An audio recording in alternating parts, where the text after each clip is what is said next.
Magandang umaga! Kumusta po? Narito po ulit ang update natin para sa lagay ng ating panahon.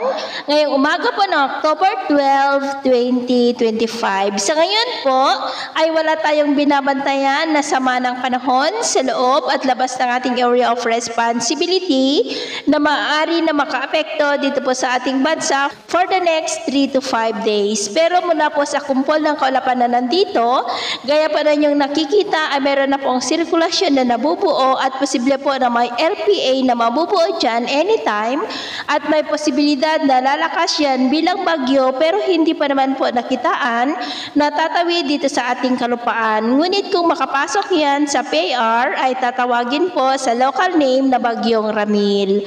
At ito naman ay pinapakita ng forecast model na ating ginagamit hanggang po sa susunod na 2 linggo. At sa lagay ng ating panahon, ngayong madaling araw ay maayos naman po ang panahon sa malaking bahagi ng bansa pero may tsansa pa rin ng mga isolated rain sa ilang bahagi ng Occidental Mindoro, Marinduque, Camarines Sur, Catanduanes, Sorsogon, Masbate, Iloilo, southern part ng Cebu, Tacloban at dyan po sa Maygiwan. At mamaya ay sisikat ang araw sa malaking bahagi ng ating bansa ngunit may tsansa pa rin ng maulap na kalangitan na minsan ay may mga pulo-pulo na mga pag-uulan lalo na po sa ilang bahagi ng San Jose sa may Mindoro, Romblon at Catanduanes. At mamayang hapon, mas maraming lugar ulit ang makakaranas ng mas maulap na kalangitan with isolated rains.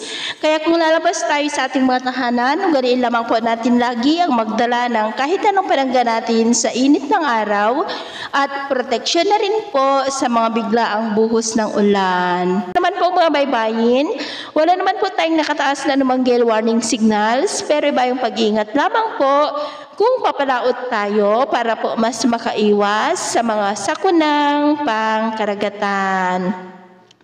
So, ito po ang latest update natin sa araw na ito. At ako pumuli si James na nagsasabing sa kahit na pagsubok po na darating sa ating buhay, huwag na huwag po tayong mawawalan ng pag-asa. Thank you and God bless!